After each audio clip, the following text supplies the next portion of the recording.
하나님 말씀은 호세아서 11장입니다. 호세아 11장 8절 9절. 우리 호세아 11장에 하나님께서 어떤 마음을 가지고 있는지만 우리가 이 구절을 통해서 이렇게 우리가 좀 보았으면 좋겠습니다. 에브라임이여 내가 어찌 너를 놓겠느냐, 이스라엘이여 내가 어찌 너를 버리겠느냐, 내가 어찌 너를 아드마같이 놓겠느냐, 어찌 너를 스보임같이 두겠느냐. 내 마음이 내 속에서 돌이키어 나의 긍휼이 온전히 불붙듯 하도다. 내가 나의 맹렬한 진노를 나타내지 아니하며 내가 다시는 에브라임을 멸하지 아니하리니 이는 내가 하나님이요 사람이 아님이라.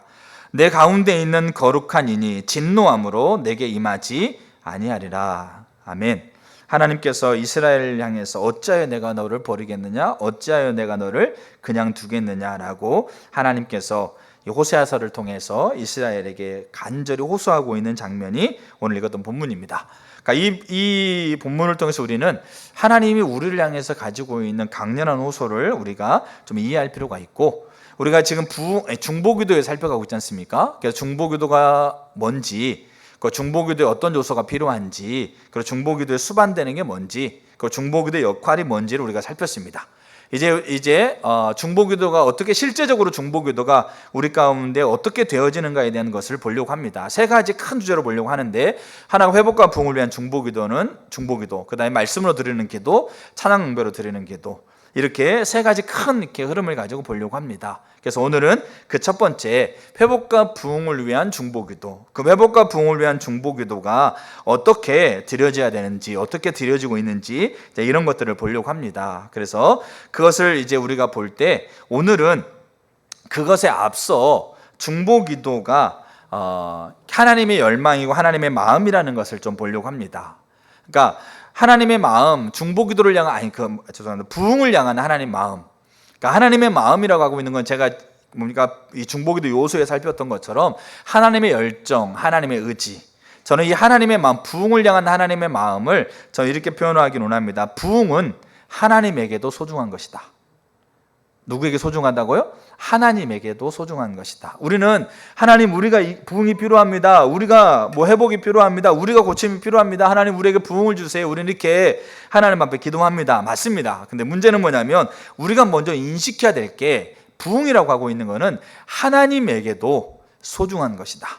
왜냐하면 제가 다음 주에 부흥을 위해서 기도하는 것을 우리가 볼 때, 부흥은 철저하게 하나님의 긍휼을 의지해서 하나님의 약속을 붙들고 그 일이 이 땅에 이루어져서 기도하는 게 부흥을 위한 기도인데, 그러려면 부흥이 단순히 우리의 필요, 우리가 원해서 부흥을 구하는 게 아니고, 이 부흥이라는 것이 하나님에게도 엄청나게 가장 소중하다라고 하고 있는 것을 우리가 먼저 알아야 돼요. 그래서 이 부흥이 하나님의 마음인데, 이 부흥을 향한 마음은 하나님의 열망, 하나님의 의지입니다. 또한 부흥은 하나님에게도 소중합니다. 그럼 왜 하나님에게 이 부흥이 소중한가라는 것을 오늘 좀 보려고 합니다. 자, 이제 그 부분을 좀 살펴갈 때, 제가 이게 책들을 좀 이제 읽을 겁니다. 그러니까 이 책들을 읽어가는 이유는 뭐냐면, 이런 내용들을 잘 우리 믿음의 선배들이 정말 귀한 분들이 잘 담고 있어서 그렇게 나눠 드리는 겁니다. 그래서 참고적으로 들으시면 되겠어요.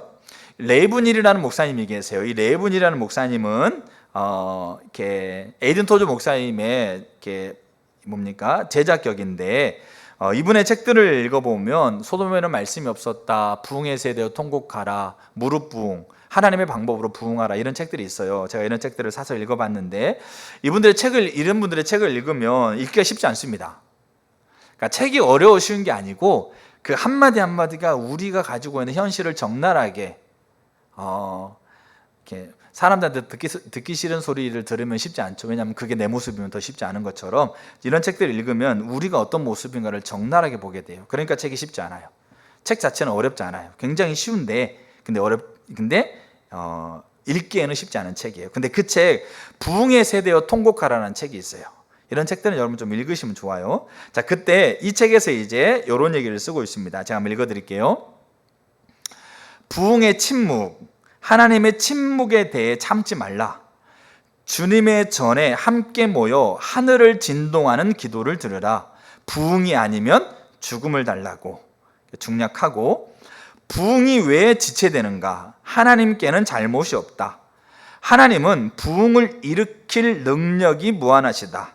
하나님의 능력을 믿는 가운데 합심하여 성령 충만을 위하여 기도하라.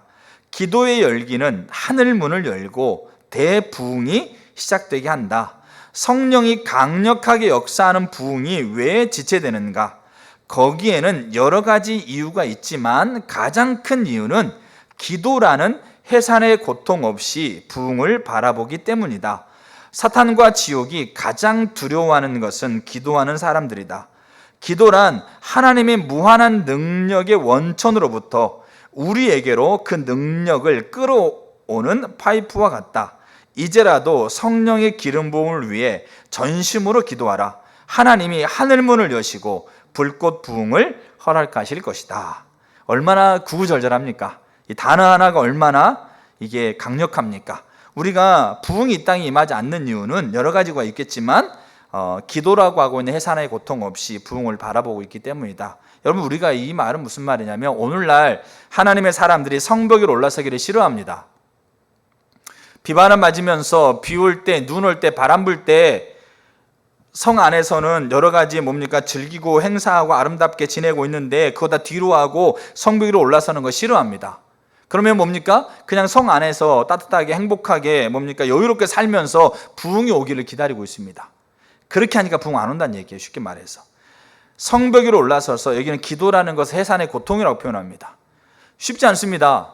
차가운 데 가야 되고 뜨거운 데 가야 되고 비 오는 데 가야 되고 눈보라치는 데 가야 되고 가서 있는데 언제 올지도 모르고 어떻게 올지도 모르는데 그거는 올라가야 된다. 내 안에서는 사람들이 뭡니까? 즐거워하고 재밌어하고 있는데 그거 다 내려놓고 올라가야 된다? 이러면 쉽지 않습니다. 해산하는 고통을 겪고 그 자리에 서서 부흥을 기대하고 하나님께 하늘문을 열고 임하도록 기도해야 되는데 그렇게 하고 싶지 않은 거예요. 그럼 어떻게 하고 싶은 거죠? 그냥 성 안에서 따뜻하게 재밌게 즐겁게 그렇게 있으면서 하나님이 의도하셨던 부흥이 임했으면 좋겠다. 그 부흥 가운데 하나님이 주신 놀라운 축복이 있으니까 그 자리에 내가 있었으면 좋겠다. 저들도 그렇게 됐으면 좋겠지. 그렇게 하고 있는 것이기 때문에 부흥이 안 온다는 얘기죠. 오늘날 하나님의 사람들이 그렇게 돼버렸어요. 성벽 위로 올라서려고 하고 있는 해산의 수고를 하려고 하지 않아요. 그걸 하려고 하지 않고 그냥 부흥을 바라고 있기 때문에 근데 그게 부흥이 임하고 있지 않는다라고 그렇게 이 저자는 얘기하고 있다는 겁니다. 그래서 우리는 부흥을 위해서 기도해야 돼요. 회복과 부흥을 위해서 기도해야 돼요. 그리고 기도는 반드시 삶이 같이 갑니다. 대가 지불 아까 수반되는 걸 우리 살폈죠. 자, 그래서 이제 우리가 회복과 부흥을 위해서 기도하는데 이 부흥이 하나님 마음이라는 걸 먼저 아셔야 돼요. 그러니까 이 부흥을 제가 얘기하고 있지만 부흥의 전 단계는 회복과 부흥을 같이 아우르고 있다는 걸 보시면 됩니다. 자, 그래서 부흥이 하나님의 마음이다. 부흥을 향한 하나님 마음이다. 부흥은 하나님에게도 소중하다. 왜 소중한지 세 가지 이 요소를 통해서 우리가 부흥이 하나님께 소중하다라는 것을 우리가 살피려고 합니다. 그리고 그 다음에 이제 부흥이라는 게 뭐냐? 부흥의 정의. 이 정의가 고스란히 하나님이 소중하게 여기는 것이 다 포함되어 있는 그 정의를 간단하게 나누려고 합니다. 자, 첫 번째. 자, 부흥은 하나님에게도 소중하다. 부흥을 향한 하나님의 마음, 하나님의 열망, 하나님의 의지인데 자, 왜 소중한지 첫 번째. 하나님께서는 우리를 하나님과의 관계, 하나님과 함께 있는 자리로 우리를 부르셨습니다. 자, 하나님께서는 우리는 인류를 얘기하고 모든 창조 세계를 얘기하는데 그 중에 가장 대표적인 인류를 하나님과 함께 있는 하나님과의 관계에 있는 자리로 우리를 부르셨습니다. 자, 그거를 우리는 세 가지 큰 줄기에서 그 하나님과 함께 있는 자리로 사람을 불렀다라는 것을 세 가지 큰 줄기에서 우리는 이해할 수 있습니다. 첫 번째가 뭐냐면 하나님께서 행하시는 일과 의도 안에 하나님이 인간을 하나님과 함께 있는 자리로 하나님과 관계 맺는 자리로 그들을 세우셨다는 것을 하나님이 행하시는 일과 의도 안에 우리는 살필 수 있습니다. 그 하나님이 행하신 일과 의도에 이 이야기가 담겨져 있는데 그거를 살펴볼 수 있는 세 가지 중요한 성경 구절이 있습니다. 하나가 창세기 1장 26절 이하 하나님이 세상을 창조하시고 난 다음에 사람을 창조할 때 사람을 하나님의 형상을 부여했다고 되어 있습니다. 이 형상이 이미지입니다. 그 말은 무슨 말이냐면 모든 피조 세계는 하나님이 창조하셨는데 모든 피조 세계는 하나님이 명령하시니까 만들어졌습니다. 빛이 있으라. 뭡니까? 해가 있고 달이 있고 그렇게 하나님이 명령하시니까 하나님 말씀대로 창조된 존재들이 모든 피조 세계입니다. 근데 인간만 특별하게 하나님이 하나님의 형상을 부여해서 빚으셨습니다. 그 말은 뭐냐면 모든 창조 세계, 여러분 심지어 천사는 인간보다 더 나은 존재로 창조됐어요. 근데 인간보다 더 나은 존재로 창조된 천사들을 향해서 하나님의 형상을 부여해서 창조하지 않았어요. 인간만, 인류만 유일하게 하나님의 형상을 부여받아서 창조해서 이게 하나님의 일이에요. 하나님이 행하시는 거죠. 그럼 왜 인간만 하나님의 형상을 부여해서 만드셨느냐? 이게 하나님의 의도가 있었다는 얘기죠. 모든 피조세계, 심지어 천사까지 다 아우를 수 있는 모든 피조세계 안에서 인간만 선택을 받았다는 얘기죠. 무슨 선택을 받았을까요?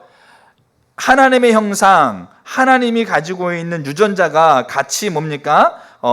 이렇게 드러나 같이 이렇게 부여되어서 창조되면서 하나님과 인격적인 관계를 맺을 수 있는 대상으로 인간이 선택된 겁니다. 하나님의 세상을 만드실 때.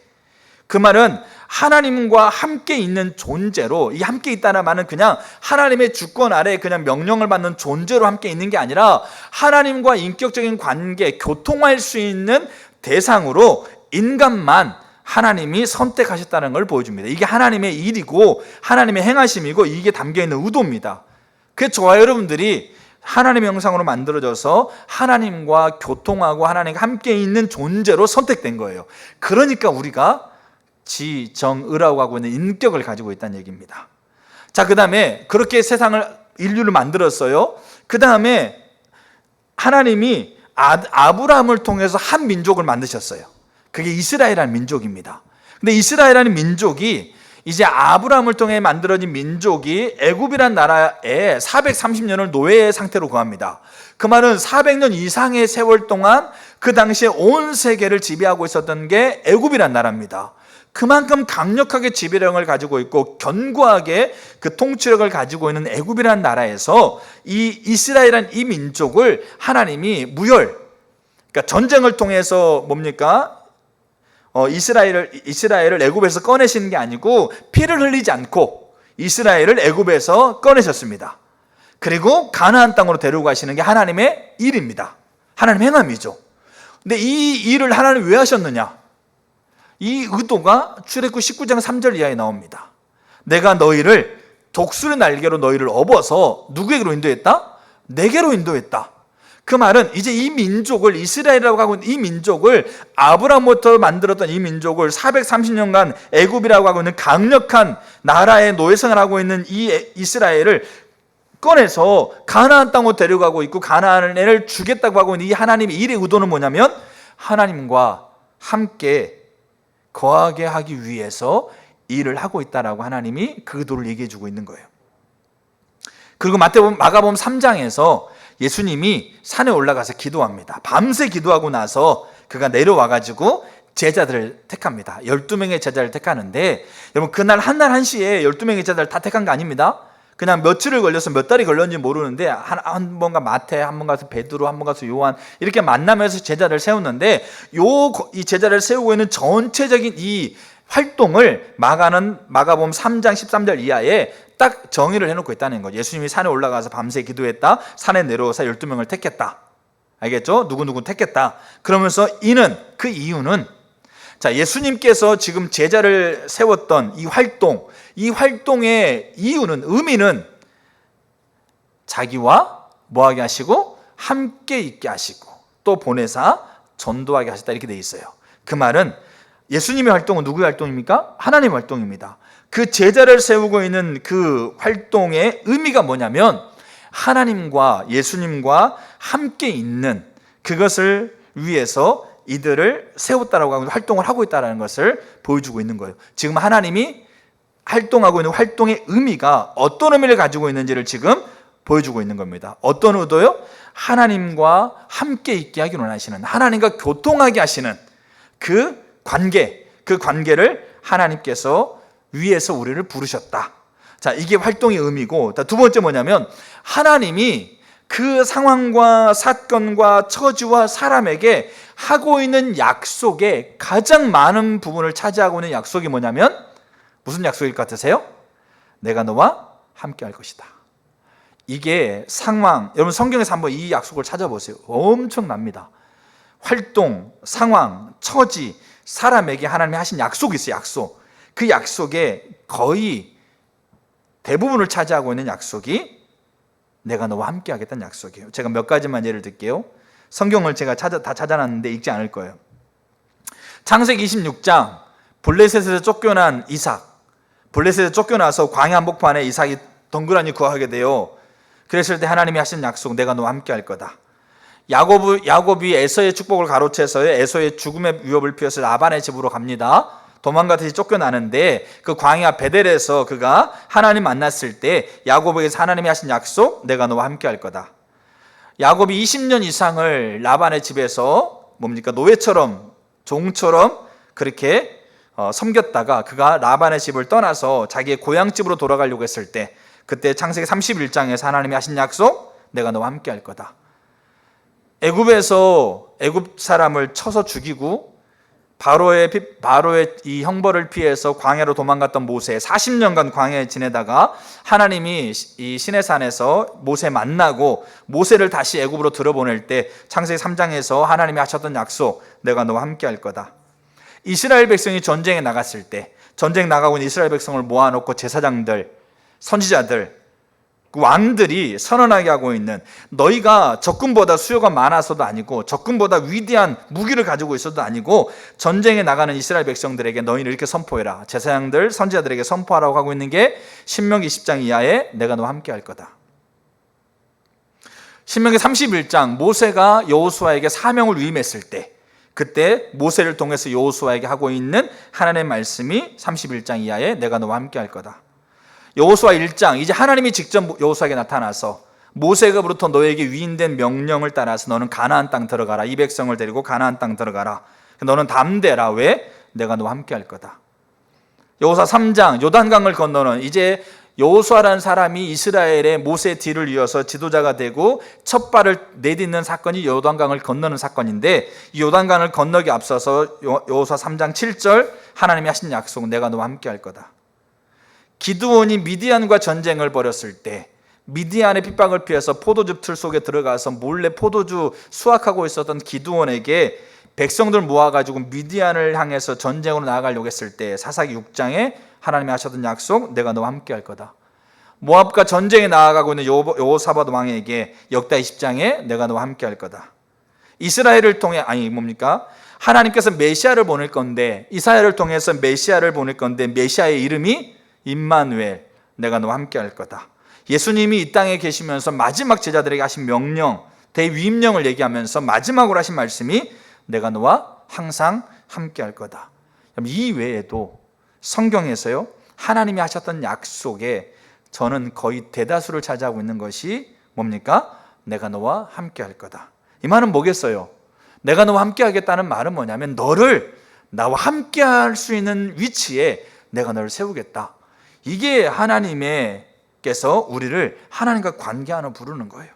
그리고 세 번째, 인류가 타락해서 하나님과의 관계가 끊어졌는데, 이 하나님과의 관계가 끊어진 인류를 하나님과 함께 있는 자리로 우리를 이끄시기 위해서 가장 영원하고 완전한 십자가라고 하고 있는 처방을 우리에게 주신 거예요. 그 아들을 이 땅에 보내신 십자가의 처방, 가장 완전하고 가장 영원한 하나님과 함께 있다라고 하고 있는 이 하나님의 이 부르심을 완벽하게 보여주는 게 십자가의 처방이에요. 그래서 로마서 8장에 하나님께서 우리로 화목하게 하신 우리 주 예수 그리스도, 고린도서 5장에 그가 그리스도로 말미암아 우리를 자기와 화목하게 하셨고, 에베소 2장에 그는 우리의 화평이시라, 둘로 하나를 만드사, 요한일서 4장에 우리 죄를 속하기 위하여 화목제물로 그 아들을 보내셨다. 여러분, 이 세 가지 큰 줄기에서 보게 되면 얼마나 우리를 하나님과 함께 있는 자리에 우리를 세우고 싶어 하시는지, 자, 이거를 우리는 분명히 볼 수 있어요. 자, 근데 문제가 있어요. 뭔 문제냐면 요한복음 3장 16절, 하나님이 세상을 이처럼 사랑하사, 여기서 말하는 세상은 하나님이 창조하면서 가장 아름답게 사랑하는 대상으로서의 세상입니다. 그러면 누구를 가리키겠어요? 인류를 가리키는 겁니다. 자, 하나님이 세상을 사랑하사 독생자를 주셨으니 이는 저를 믿는 자마다 멸망치 않고 구원받을 것이라. 이 말은 하나님과 함께 있게 할 것이다. 자, 우리는 그럼 이거를 생각해 보셔야 돼요. 뭘 생각해 보냐면 하나님이 그 아들을 보내셔서 세상을 하나님과 함께 하신 일들을 하셨어요, 안 하셨어요? 하셨어요. 언제? 우리가 간단하게 2000년 전에 예수님 오셔서 십자가 사건에서 이제 하나님이 그 일을 하셨어요. 근데 요한복음 3장 10절은 뭐라고 그러냐면 세상을 사랑하셔서 아들을 보내신대. 그럼 그 아들을 통해서 구원받게 하신다고 하셨어요. 그러면 이제 보내셨어요. 그러면 2000년대 보내셨는데 우리는 지금 몇 년도 살아갑니까? 2023년을 살아가요. 2000년도에 살아가지고 그 아들을 보내신 그 자리에서 우리가 그 아들을 통해서 구원받아가지고 2000살이 돼가지고 지금 2023살이 된 게 아니란 얘기예요. 그러면 그 아들을 보내셔서 구원 얻게 한다고 하면 예수님이 또 와야 된다는 얘기인데 또 와요, 안 와요? 옵니까, 안 옵니까? 안 오죠. 올 때는 언제 오는 거예요? 우리를 구원할 때가 아니고 세상을 심판할 때 오시는 거예요. 이제 다시 오시는 거 딱 한 번 남았어요. 그러면 예수님이 오셨던 2000년대 언제 오실지 모르는 그날, 그럼 요 사이에 공백기가 있죠. 요 공백은 그러면 여기 요한복음 3장 16절에 세상을 사랑하셔서 아들을 보내신다고 했는데 그럼 요 공백기 안에 그러면 메시아 구원자가 다시 와야 된다고 우리가 이해할 수 없잖아요.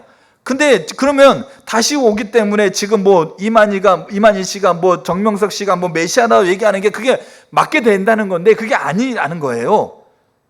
지금 내가 메시아다라고 얘기하고 다 가짜라는 얘기예요. 왜냐하면 다시 안 와요. 다시 올 때는 이제 우리 심판을 오시는 건데 그럼 이 공백기는 그러면 어떻게 우리는 2000년대 예수님이 실제로 살았을 때 그때 사는 사람이 아니고 2000년이 지난 시대에 살고 있는 사람인데 그 아들을 보내셔서 뭡니까? 우리를 자녀 삼으신다고 하고 이 일을 어떻게 하나님 이루시는 거예요? 이거 어떻게 이루실까요? 누구를 통해서?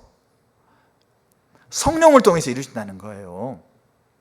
그래서 로마서, 갈라디아서 이런 성경을 통해서 성령이 메시아가 다시 오시는 게 아니고 다시 오실 때는 세상을 심판할 때 재림지로 오시는 건데 메시아가 다시 오시는 게 아니고 성령이 너희들에게 하나님이 아버지시고 너희가 죄인인 것과 십자가가 우리의 유일한 처방이라는 걸 깨닫게 하지 않으시면 하나님을 아버지라고 예수를 주라고 부를 수가 없다.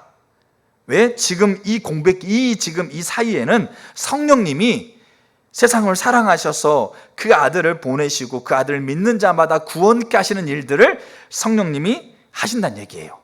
그렇다고 한다면 부흥은 하나님께서 세상을 살리시는, 세상을 돌이켜서 하나님과 함께 하게 하는 가장 빠르고 효과적인 수단이 된다는 얘기입니다. 하나님이 인류를 하나님과 함께 있게 하고 있는 존재로 부르시고 세웠다는 거예요. 그걸 약속하셨고 그 일에 완전한 처방으로 십자가를 주셨는데 이 일을 가장 효과적이고 가장 강력하고 가장 빠르게 이룰 수 있는 수단이 부흥이라는 거예요. 그래서 부흥은 짧은 기간 안에 대규모의 사람이 죽게 돌아옵니다. 웨일즈 부흥 같은 경우는 웨일즈는 뭡니까? 1903년인가 아마 그때 일어난 부흥인데 그때는 인구가 별로 없었어요. 근데 6개월에 10만 명이 죽게 돌아와요. 미국 대각성 부흥, 영국 뭡니까? 웨슬리 부흥, 대한민국의 1907년도 부흥. 짧은 기간 안에 하나님과 함께 있고자 하고 있는 이 하나님의 의도와 약속과 이 성취하셨던 말을 가장 강력하고 가장 빠르고 효과적으로 성취하신다는 얘기예요. 그러니까 부흥이 누구에게 소중한 거예요? 하나님에게 소중한 거예요. 그 일을 이루시기 때문에. 자, 이게 첫 번째예요. 부흥이 왜 하나님에게 소중한가? 부흥을 향한 하나님의 마음, 이 열정과 의지가 왜 그런가? 우리가 볼 필요가 있어요. 나중에 부흥의 정의를 보면 우리는 금방 이걸 이해할 수 있어요. 두 번째, 부흥은 하나님에게도 소중해요. 그러니까 부흥이 하나님에게 소중하고 있는 건 뭐냐면 여러분 부흥은 단순히 감정이 아니에요. 부흥 때마다 우리가 막 뜨겁게 막 울고 소리를 지르고 떼굴떼굴 구르고 막 그냥 하니까 어떤 분들은 부흥이 마치 사람들의 감정의 뭐 이렇게 부분이라고. 부흥은 감정이 포함되어 있습니다. 그러나 부흥은 감정적인 게 전부가 아니에요. 부흥 때마다 삶이 근본적으로 전환되어지고 결단하고 변화되는 것이 열매로 맺혀지게 돼요. 뭐가 맺혀진다고요? 단순히 감정적으로 뜨겁고 막 그냥 눈물을 흘리고 막 통회하고 통복하고 이것이 부흥의 전부가 아니었다는 얘기. 이게 포함되어 있는데 부흥 때마다 강력하게 삶이 근본적으로 전환돼요. 그래서 삶이 결단되어지는 열매가 맺혀져요. 그래서 그것이 근거가 되어져서 하나님이 그 지속적으로 하나님 백성들과 함께하고 있는 근거가 됩니다. 그러니까 부흥이 하나님께 소중한 거예요. 우리가 초기 기독교 있지 않습니까? 1세기 그러니까 초대교회가 사도행전 2장에 초대교회가 어떻게 세워졌는지가 나오고 있어요. 이게 부흥을 통해서 만들어진 열매가 교회인데 2장과 4장에 초대교회 모습이 나와요. 근데 초대교회 모습이 나오는데 이 초대교회 모습 가운데 이 사도행전 7장에 스데반이 순교를 당하지 않습니까? 이 스데반의 순교를 통해서 로마와 유대인들이 집중적으로 교회를 핍박합니다. 그러니까 교회를 핍박하다 보니까 이들이 교회 예루살렘께 모여 있을 수 없어가지고 흩어지게 돼요. 그러니까 흩어져가지고 각자의 집에 있는 것뿐만 아니라 집에 있는 삶의 터전도 이제 잘 살아갈 수 없으니까 이들이 저 이렇게 이방 지역으로 그렇게 흩어집니다. 정처 없이 떠돌아다니죠. 이걸 디아스포라로 그렇게 얘기하는데 그렇게 흩어졌던 이 분들이 믿음의 쉽게 말해 예루살렘 교회 지체들이 흩어져가지고 어디까지 가게 됐냐면 저 변방 지역인 안디옥이라는 지역까지 가게 돼요. 그러니까 사도행전 11장에 그렇게 안디옥이라는 지역에 갔던 사람들이 무슨 일을 했냐면 그 가운데 11장 20절에 이렇게 돼 있어요. 흩어진 이들이 안디옥에서 헬라인들, 이 헬라인들은 유대인들이 아닌 기독교 문화가 뭔지도 몰라. 예수라는 사람의 예자도 알지 못해. 근데 그런 지역에 흩어졌던 사람들이 복음을 전했어요. 이게 헬라인들인데, 자, 헬라인들에게 복음을 전할 때 성경에 뭐라고 했냐면 주의 손이 그들과 함께 하더라. 그리고 하나님의 손이 그들과 함께함으로 많은 헬라인들이 그들을 믿었다 이렇게 돼 있어요. 자, 그러면 여기 우리가 잘 이해해야 될 게 뭐냐면 안디옥이라는 지역에까지 가서 복음을 전했던 사람들에게 하나님의 손이 함께 했어요. 이게 하나님의 손은 능력입니다. 그 말은 이들이 이것만 얘기하는 게 아니에요. 이들이 죽은 자를 가서 손을 놓고 기도하니까 죽은 자가 살아났어. 병든 자, 귀신 쫓겨났어. 그 능력만 그들에게 나타나가지고 헬라 사람들이 그걸 보고 하나님께 믿었다. 여러분, 하나님의 능력이 죽은 자 살아나게 하고 귀신 쫓아냅니다. 근데 그러면 그들이 만났던 모든 사람을 다 그렇게 고쳐야 되는데 그것만을 얘기하고 있는 게 아니란 얘기예요. 그럼 여기 주의 손이 함께 했다는 말이 어떤 의미인가? 우리 초창기에 우리 대한민국의 초기 기독교, 그러니까 1800년대, 1900년대 이 초기 기독교, 이때 세계 열방에서 선교사님들이 우리나라에 왔어요. 그럼 이들이 주의 손이 함께 했거든요. 그럼 이들을 통해서 기도하니까 병자가 나았어요. 그러면 그 시대에 대한민국의 모든 선교사님한테 왔던 병자가 다 나았을까요? 아니죠. 때로는 죽기도 하고 때로는 그 질병이 오랫동안 지속되기도 하고 더 심각해지는 것도 있었어요. 근데 그들에겐 주의 손이 함께 했거든요. 그 말은 단순히 죽은 자를 살리고 병자를 고치는 능력만을 얘기하고 있는 게 아니에요. 그럼 주의 손이 함께 했다는 말은 그 부흥을 경험했던 그 사람의 삶의 근본적인 전환과 근본적인 결단 열매는 맺혀지고 있었다는 얘기예요. 그러니까 선교사님들이 나병 환자 모아놓고 전염병이 강력하고 그 당시에 의술도 발전되지 않고 옮기면 그냥 바로 죽는 그 나병 환자들 모아놓고 그들의 피고름을 빨고 그리고 함께 숙식을 하고 우리나라 사람은 쳐다보지도 않는 사람들 모아놓고 그들을 섬기고 그들을 함께 끌어안고 그들의 피고름을 빨고 그렇게 하고 있잖아요. 자기의 재산을 다 팔아가지고 뭡니까? 사람들 구제하고 그런 일들을 하고 있는 거예요. 이게 주의 손이 함께 한다는 말이에요. 근데 이들이 하나님의 부흥을 경험하니까 하나님께서 그들과 함께하는 그들의 삶의 근본적인 삶의 열매가 삶의 결단이 맺혀지는 걸 통해서 하나님이 그들과 함께하는 근거가 되는 거예요. 그러니까 부흥이 하나님께 소중하다는 거예요. 그럼 우리가 그 초기 기독교, 그러니까 예루살렘의 교회가 처음 시작됐을 때 이 초기 기독교에 대한 이야기를 쓰고 있는 책들이 참 많아요. 여러분 그런 책들 한번 여러분 읽어보세요. 거기에 초기 기독교인들의 모습이 어떤 모습이었는가? 단순히 있지 않습니까? 능력만을 베풀고 단순히 뭐 병자를 고치고 귀신을 쫓아내는 그 능력만을 얘기하고 있지 않아요. 근데 이 초기 기독교에 관련된 책들 중에 얼리 크리스천이라는 책이 있어요. 이게 영어로 된 책인데 이거를 번역한 게 있어요. 근데 그 책에 그 당시에 초기 기독교, 1세기 기독교의 모습들에 대한 얘기를 쓰고 있어요. 근데 그 중에 제가 두 부분을 제가 인용하려고 그래요. 자, 보세요. 읽어드릴게요. 수많은 사람들이 전적으로 새로운 삶이 가능하다는 것을 보고 크리스천들에게 왔다.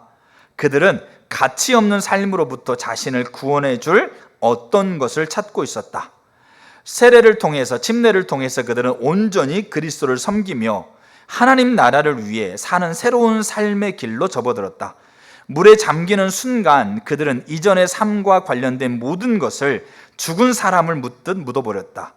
그리스도의 보혈의 상징인 물속에서 자신을 던짐으로써 그들은 사단의 모든 권세를 끊어내는 십자가의 능력과 승리를 자신의 것으로 받아들였다. 초기에 세상의 모든 사람으로부터 미움을 받았던 이 용사들, 이게 그리스도인들인데, 이들은 주로 중하층 계급 출신이었다. 그들은 해방된 노예 또는 노동자이거나 여전히 집안 혹은 일터에 속박된 노예들이었다. 크리스천들의 수가 서서히 증가했던 1세기 말 전까지 상류층의 사람이 크리스천 공동체에 합류하는 일은 매우 드물었다. 크리스천들의 괄목할 만한 수적 성장은 2세기 지난 후에 일어났는데, 초기 기독교의 전파는 지극히 노동자, 노예, 이런 계급에 국한되어 일어났던 것이다. 교회가 자신의 생계를 위해서, 그리고 어려운 사람들을 돕기 위해서 일해야만 했다. 모두 함께 살아갈 수 있도록 모두가 일하고 모두가 헌금해야 했다. 믿는 이들은 온 마음과 정신을 사랑하는 데 쏟았다. 스스로 결정할 자유가 있었기에 초기 크리스천들에 의해 행해진 구제 사역은 전적으로 자발된 것이었다. 많은 사람들이 사랑하는 마음에 심지어 자신을 팔아 노예가 되고 혹은 빚진 자들을 대신해 감옥에 가기를 주저하지 않았다. 교회와 형제 자매들의 유익을 위해서라면 어떤 희생도 마다하지 않았다. 가장 작은 교회 공동체에서조차 지도자들은 가난한 사람들의 친구가 되었다. 그들을 소홀하지 않고 버려지는 일이 없도록 밤낮으로 돌보았다. 교회 집사 역시 가난한 자를 찾아 도와주어야 할 책임이 있었고, 부유한 형제가 가난한 자의 필요를 돕는데 최선을 다하도록 알려줘야 할 의무가 있었다. 이와 같은 섬김을 하는 데 있어서 그 누구도 배우지 못했다고, 또 할 수 없는 일이라고 변명하는 경우가 없었다. 모두가 가난한 사람들의 처소를 찾아 길거리로 나아가야 했다. 그 결과 당시 크리스천들은 다른 종교인들이 자신의 성전에서 쓰는 돈보다 더 많은 돈을 길에서 써야 했다. 우상 숭배와 관련된 도덕적인 문제가 있는 직업이나 거래 역시 질문의 여지가 없이 버렸다. 따라서 크리스천들은 언제나 직업을 포기할 준비가 되어 있어야 했다. 그로 인해 생기는 배고픔의 위협은 순교의 위협에 비하면 아무것도 아니었다. 요게, 그리고 그 밑에 그런 류의 일들이 기록되어 있어요. 부흥은 단순히 감정적으로 뜨거운 것이 아니에요. 그게 수반되지만, 그게 있지만, 부흥은 근본적으로 삶의 전환과 결단이 열매를 맺혀져요. 그리고 하나님은 그게 근거가 돼서 그들과 합법적으로 하나님이 함께 있게 돼요. 여러분, 그래서 바울이요, 부흥을 경험합니다. 그러니까 바울이 나중에 바울은 있지 않습니까? 유대인으로 있을 때도 탁월했어요. 유대인으로 있을 때도 뛰어났어요. 율법 아래 있을 때도. 그리고 기독교인이 돼서 예수님 믿을 때도 뛰어났어요. 탁월했어요. 근데 그가 디모데서에서 그는 그렇게 고백합니다. 디모데서는 그가 썼던 서신의 마지막 서신이에요. 디모데, 디도서. 그때 바울이 고백하면 나는 죄인 중에 괴수라. 이 말은 무슨 말이겠어요?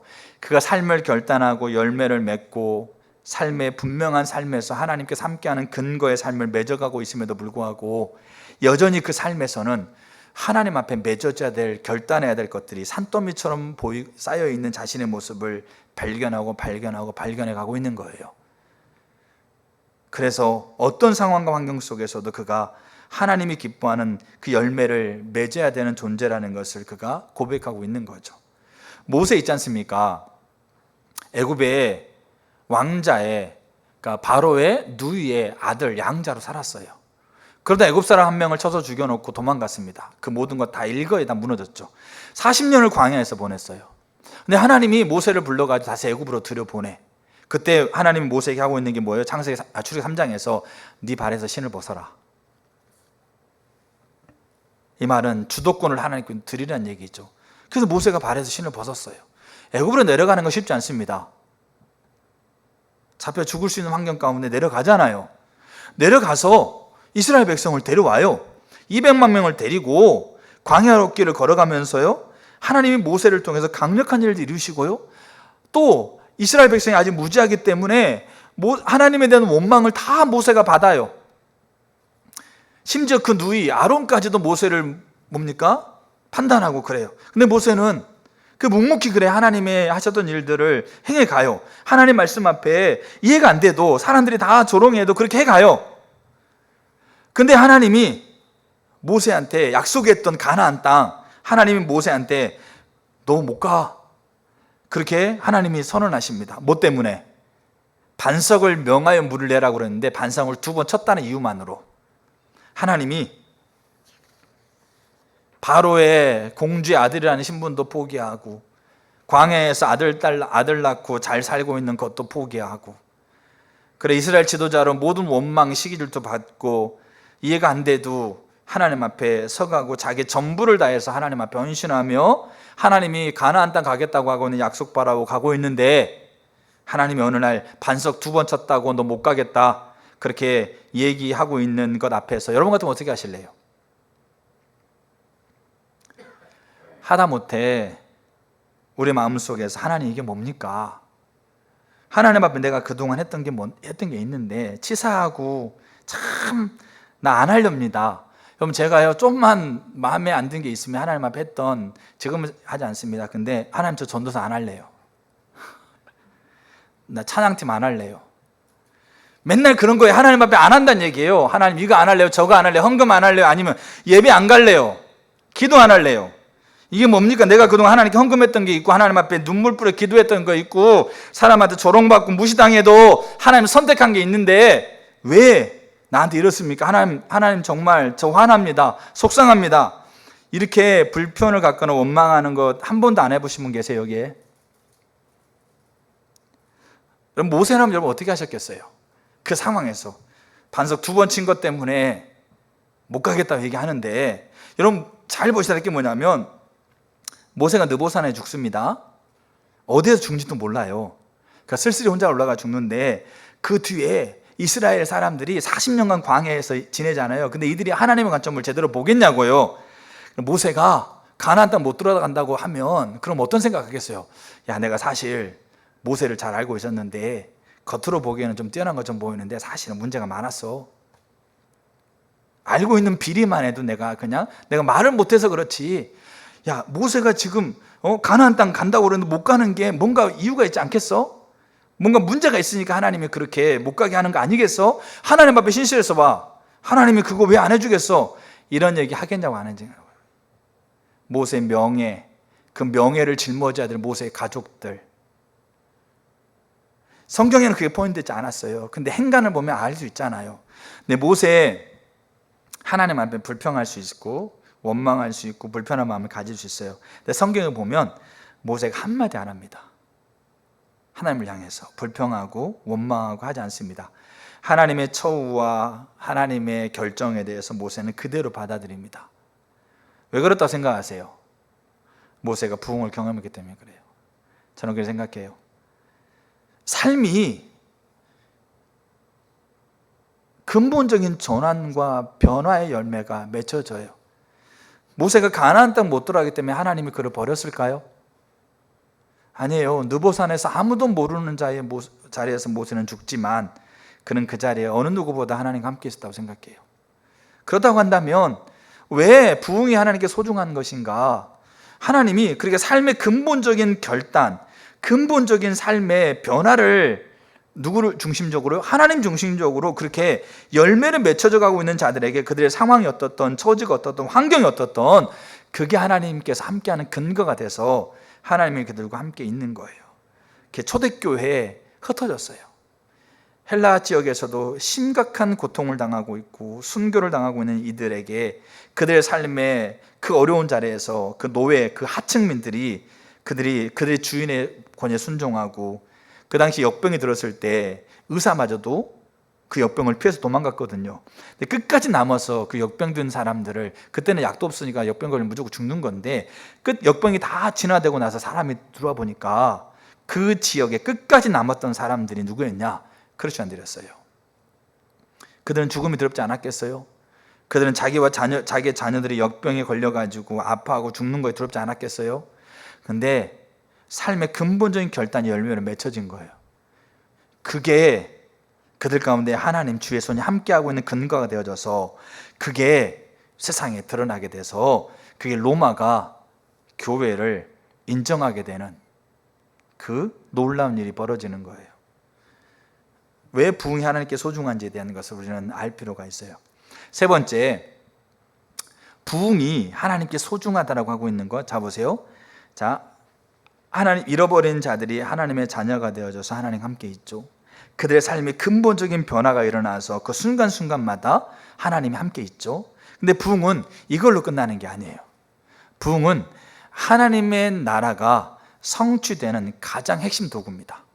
요 하나님의 나라가 성취된다는 말은 뭐냐면, 잃어버린 세상에 먼저 하나님의 나라는 지역적인 개념이 아닙니다. 하나님의 나라는 뭐냐면 하나님의 통치권이 실제가 되고 있는 상태가 하나님의 나라예요.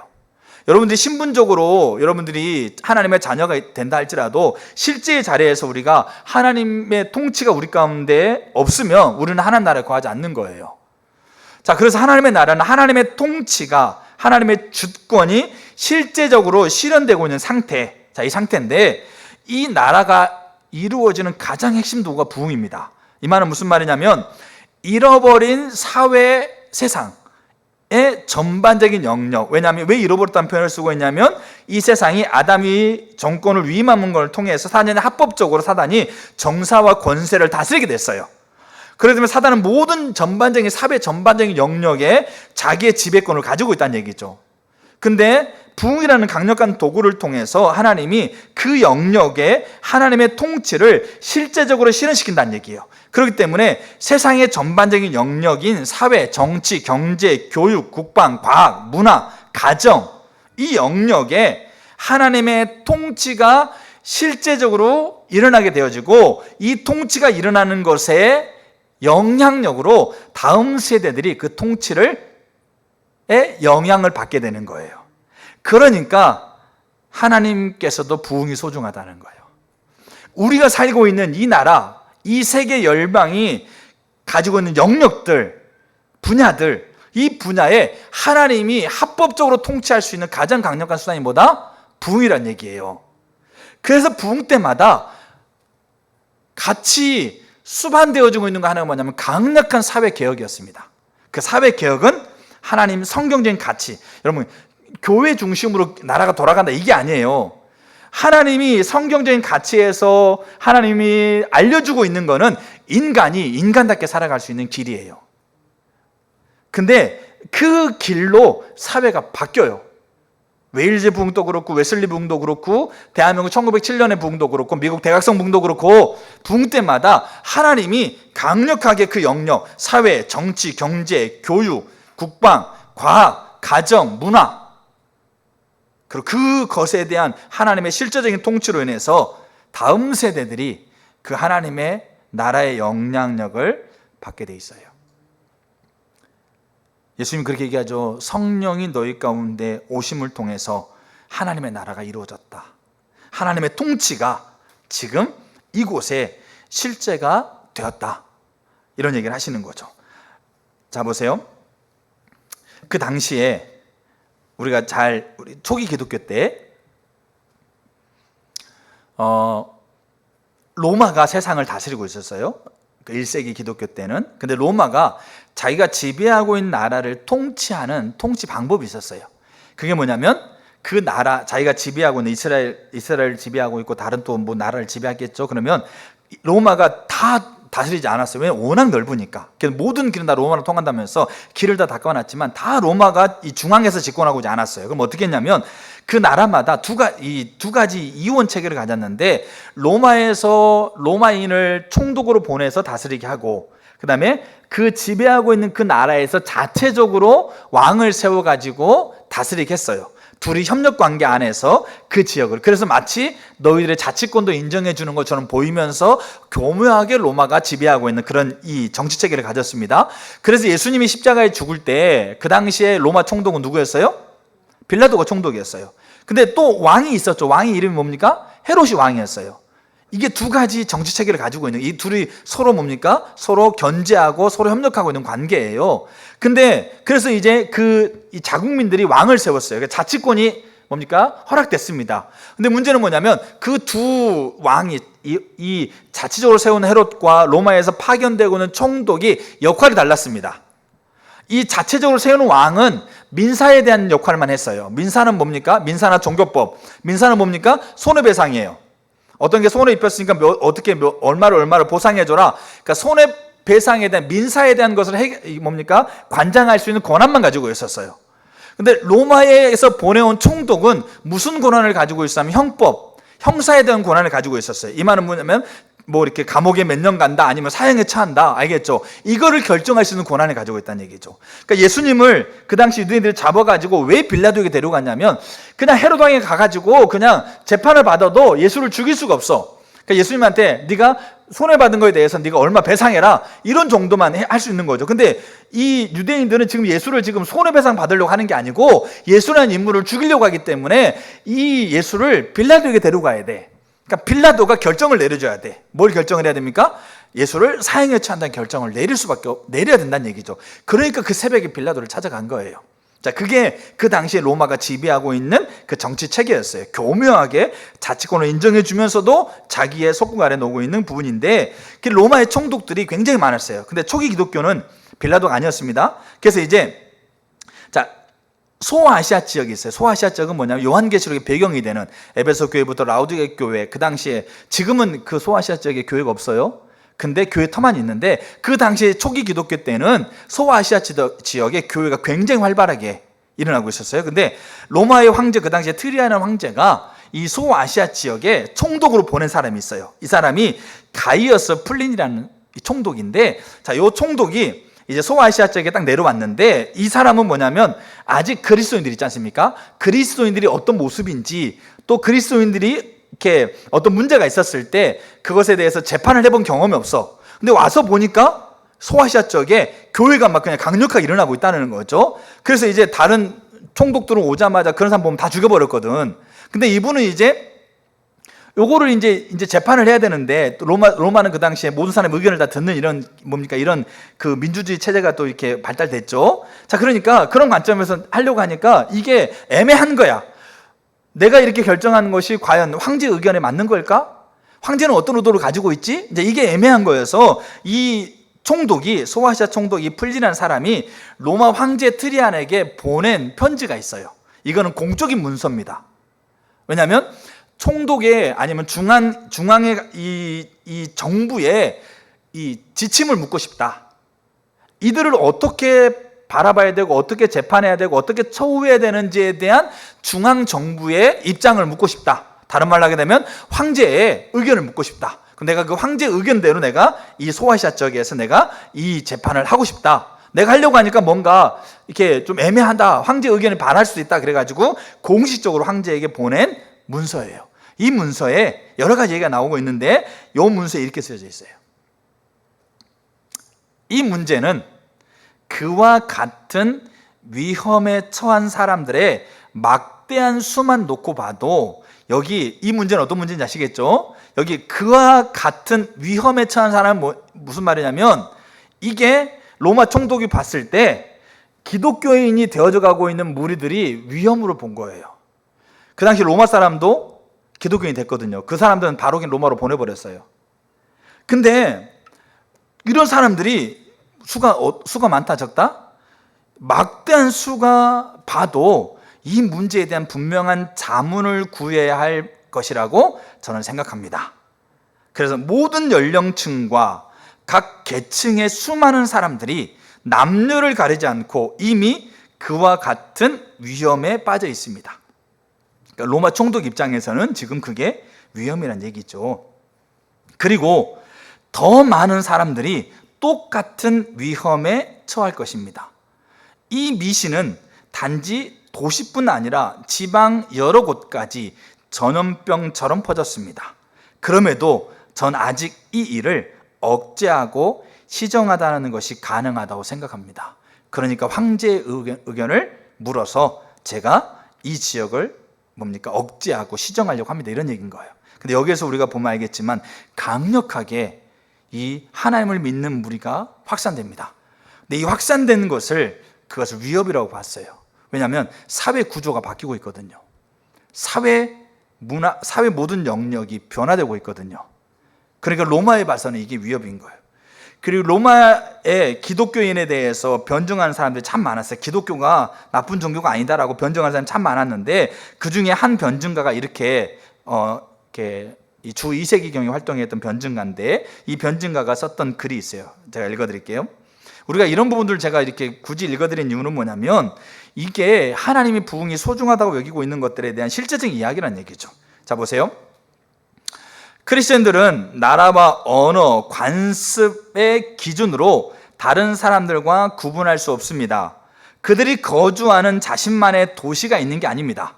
그들만의 특별한 언어가 있고 고유의 삶의 방식이 있는 것도 아닙니다. 이 말은 무슨 말이냐면 로마가 봤을 때는 그리스도인들이 같이 자기만의 나라를 만들어 가지고 로마를 이제 다른 나라로 여기면서 로마를 정복할 거라는 생각을 가지고 있었어요. 근데 그게 아니란 얘기죠. 자신만의 나라, 자신만의 고유의 언어가 있는 게 아니란 얘기죠. 자, 그러면서 각자의 운명에 따라 어떤 이들은 헬라 도시에 살고 어떤 이들은 비헬라 도시에 살고 있습니다.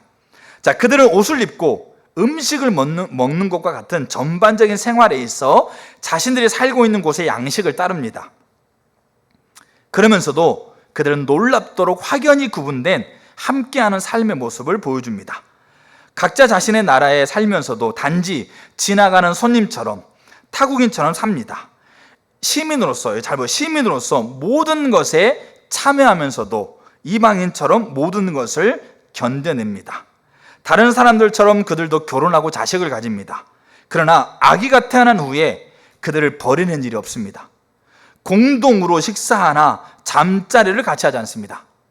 이 의미 잘 알겠죠? 그들 역시 몸과 살을 가진 사람이지만 육신을 따라 살지 않습니다. 이 땅에 살지만 시민권을 하늘에 둔 사람입니다. 제정된 법은 준수하나 실상 그들의 삶은 그 법을 능가합니다. 그들은 모든 이들을 사랑하나 모든 이들로부터 핍박을 당합니다. 아무도 그들을 아는 이 없지만 모두에게 비난을 당합니다. 거지처럼 가난하지만 많은 이들을 부유하게 하며 아무것도 없지만 모든 것을 풍족하게 가진 자들입니다. 사람들에게 치욕을 당해도 그것을 영광으로 생각하고 모욕을 당하지만 곧 결백함이 드러납니다. 사람들에게 학대를 당해도 그들을 축복합니다. 폭동을 당해도 그 사람에 대한 존중을 잃어버리지 않습니다. 선행은 하나 악인처럼 처벌받습니다. 사형 선고를 받을 때 오히려 그들은 부활할 것을 믿으며 기뻐합니다. 그럼에도 이들을 증오하는 그 누구도 그들의 적대감을 정당케 하는 이유를 말하지 못합니다. 그 외에도 여러 가지 글들이 있어요. 이 말은 무슨 말인지 여러분 좀 이해가 되세요? 그들을 통해서 그 사회가 강력하게 변화되어 가고 있는, 그게 나라를 정복하거나 나라의 황제의 주권을 빼앗아 가지고 자기 나라만 세우는 게 아니고 그 나라를 더 아름답게, 더 인간답게, 더 행복하게, 더 가치 있게 살아가는 모습으로 그들을 통해서 바뀌어가고 있습니다라고 하고 있는 것을 기독교 변증가들이 로마의 황제에게, 로마의 집정관들에게 그렇게 변증하고 있는 거예요. 그리고 실제적으로 일들이 일어나고 있는 거예요. 부흥은 하나님 나라, 하나님의 통치가 실현되어지고 있는 것의 가장 핵심이에요. 사회 전반적인 영역에 걸쳐서 하나님의 통치가 실제로 일어나게 되어지고 그 영향력을 다음 세대가 받게 돼요. 그러니까 사단은 부흥을 정말 싫어합니다. 그래서 사람들이 부흥에 관심 갖지 못하도록 엘리가 자식에게, 다윗이 밧세바에게, 삼손이 드릴라에게, 부자 청년이 재물에게, 롯이 사람의 평가에게 관심을 갖고 마음을 쏟게 만듭니다. 그러면 뭐는 자연스럽게 잊어질까요? 자연스럽게 부흥은 잊어져 갑니다. 부흥에 대해서 이론적으로 부흥이 왔으면 좋겠다. 근데 자기의 실제 관점은 사람의 평가에, 재물에, 자기의 유익에, 자기가 즐겨하는 것에 가 있으면서 부흥이 왔으면 좋겠다. 그렇게 염원하고 갈망한다고 해서 부흥이 오냐고요? 안 오죠. 그래서 사단은 부흥에 관심을 갖지 못하도록 그렇게 만듭니다. 근데 부흥은 하나님에게도 소중한 것이라는 거죠. 영혼을 하나님께 살려서 하나님 함께 있고, 그 삶의 근본적인 변화를 일으켜서 하나님께 함께 있고, 그 다음에 사회 전역에 하나님의 통치를 실제화시키는, 그래서 그 영향력을 그 세대를 이끌어가려 다음 세대까지 받게 만드는 이 일련의 과정을 보게 되면 하나님이 얼마나 부흥을 소중하게 여기고 있는지를 우리는 금방 이해할 수가 있고 인식할 수 있어요. 이거를 우리가 인식하면 하나님 앞에 부흥을 해서 기도할 때 하나님의 긍휼을 의지하고 서서 하나님의 약속을 근거해서 하나님이 소중하게 여기고 있고 하나님의 열정, 하나님의 의지가 있는 것이 이 땅에 이렇게 일어나도록 우리가 기도하는 것을 하게 된다는 얘기입니다. 자, 이게 부흥이 하나님에게 소중하다는 것의 근거입니다. 자, 이제 두 번째, 그럼 부흥이 뭐냐? 자, 부흥이 뭐냐라는 것을 우리가 볼 때 가장 잘 설명해 주고 있는 부흥에 대한 정의는 하나님과 신선한 만남이라고 하고 있는 책에 이 하나님을 경험하는 삶을 썼던 헤일리 브레이커 목사님 썼던 책인데, 하나님과 신선한 만남이라는 책에 부흥의 정의가 나와 있고 가장 잘 요약됐습니다. 그거를 제가 읽어 드릴게요. 이분은 두 가지 단어를 씁니다. 영적 부흥, 영적 각성. 근데 이분은 썼던 영적 부흥은 회복의 의미예요. 영적 각성이 부흥의 의미입니다. 알겠죠? 그래서 이분이 책에 쓴 영적 각성은 부흥입니다. 자, 영적 각성이란 부흥이란 많은 수, 자, 혹은 한 지역의 높은 비율의 사람들이 짧은 기간 안에 중생의 경험을 통해 영적인 삶을 살게 되는 것을 일컫는 말입니다. 짧은 시간 안에 많은 수의 사람들이 하나님께로 돌아와서 뭡니까? 중생의 경험을 하는 것을 의미한다는 거죠. 자, 근데 또 이렇게 쓰고 있어요. 큰 무리가 그리스도를 영접하겠다라고 결단하는 것을 보고 영적 각성이 일어났다고 결론 내릴 수 없습니다. 이 말은 무슨 말이냐면 3만 명 제적교회가 총동원 전도주의를 했어요. 5천 명이 모였어. 그 중에 3천 명이 하나님 앞에 결단하겠다고, 예수 믿겠다고 그렇게 하나님 앞에 결단했어. 그럼 그게 부흥이냐? 그게 아니란 얘기죠. 단순히 그렇게 많은 수가 하나님께 예수 믿겠다고 결단하는 것만 보고 부흥이라고 얘기할 수 있냐? 그건 아니란 얘기죠. 자, 단순히 영접, 결단과 참된 중생은 별개의 일입니다. 영적 각성이 일어나면 사람들의 삶에는 급격한 변화가 수반됩니다. 영적 각성은 흔히 한 사회나 도시, 나아가서 국가 전 영역의 변화를 가져옵니다. 사람들이 죄로 물든 옛 생활을 벗어버리고 그리스도 안에서 새 생명을 입기 때문에 많은 경우 주요한 사회 개혁이 영적 각성과 함께 병행해서 일어납니다. 이게 영적 부흥, 이게 부흥의 정의입니다. 그래서 부흥은 보세요, 성령이 대규모로 부어져서 짧은 시간 안에 많은 사람이 주께 돌아올 뿐만 아니라 그들의 삶의 근본적인 변화를 통해서 그들이 살고 있는 사회 전 영역에 하나님 중심적인 가치의 변화가 일어나는 것. 그래서 그 사회가 하나님 중심적인 성경적인 가치로 변화되어 가는 것, 그리고 그 영향력을 다음 세대가 누리는 것, 이것을 우리는 부흥이라고 얘기합니다. 그리고 그게 그 정의가 하나님이 소중하게 여긴다고 하고 있는 그 의미 속에 다 들어 있습니다. 그래서 부흥은 하나님이 소중하게 여기는 겁니다. 그렇다고 한다면 저 여러분들이 이런 게 있어요. 여러분들은 하나님이 여러분들에게 소중한 분이세요?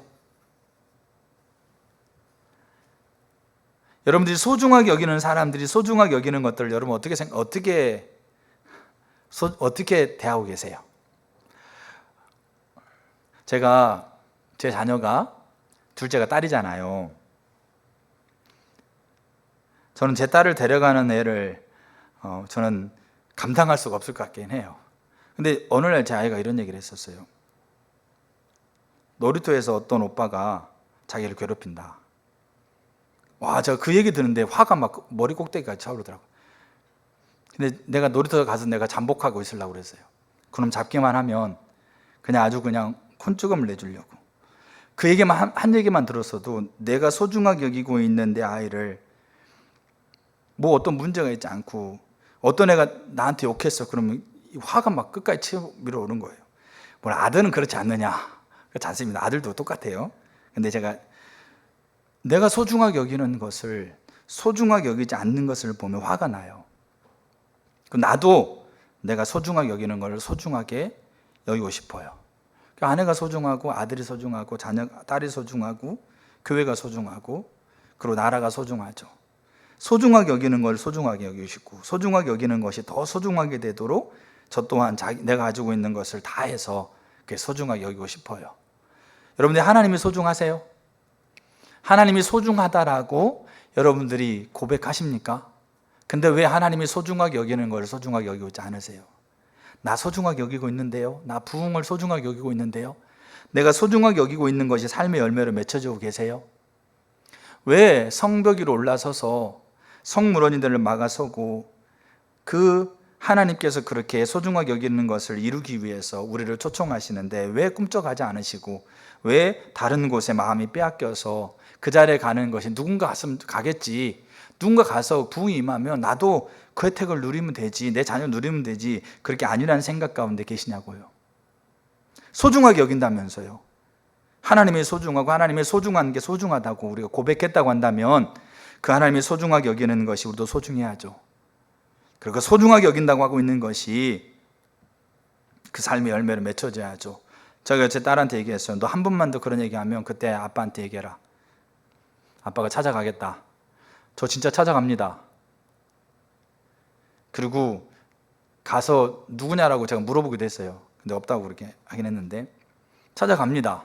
학교건 어디건 찾아갑니다. 가서 얘기합니다. 그러니까 단순히 이게 그냥 뭐 내 자식 뭐 이렇게 이게 아니고 소중하기 때문에 그렇게 합니다.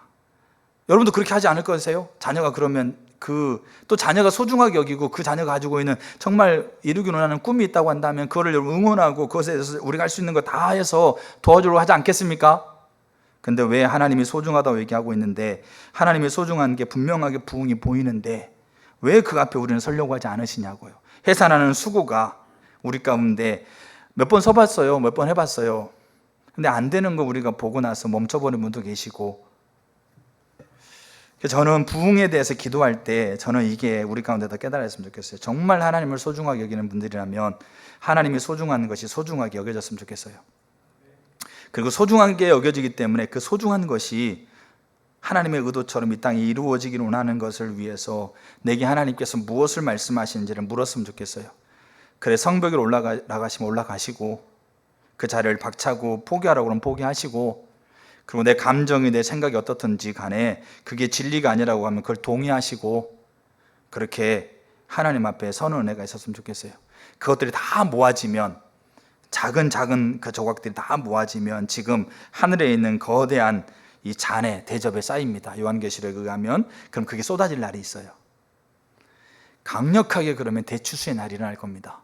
저는 주님 다시 오시기 전에 반드시 이 강력한 대추수의 날이 있다고 확신합니다. 하나님 반드시 그 일을 이룰 거예요. 지금도 세계 곳곳에서는 있지 않습니까? 지금도 그 일들이 일어나고 있는데 그것과 비교할 수 없는 전 세계를 아우를 수 있는 이 강력한 대추수가 일어날 거라고 그렇게 믿어요. 그리고 정말 바라기는 그 일이 대한민국에서부터 시작되기를 원해요. 중심에서부터 그렇게 하나님 앞에 원합니다. 왜냐? 하나님이 소중하게 여기고 있다는 걸 더 알아가면 알아갈수록 그것을 나를 통해 하고 싶어요. 그것을 우리 대한민국을 통해서 하고 싶고, 그것을 다른 사람에게부터 하고 있는 것도 소중해서 그걸 누리는 것도 소중하지만 욕심이 생기더라고요. 그 소중한 것이 나를 통해서, 이 나라를 통해서, 아니요 우리 교회를 통해서 하고 싶은 욕심이 생기더라고요. 그러면 하나님께 우리가 구해야 돼요.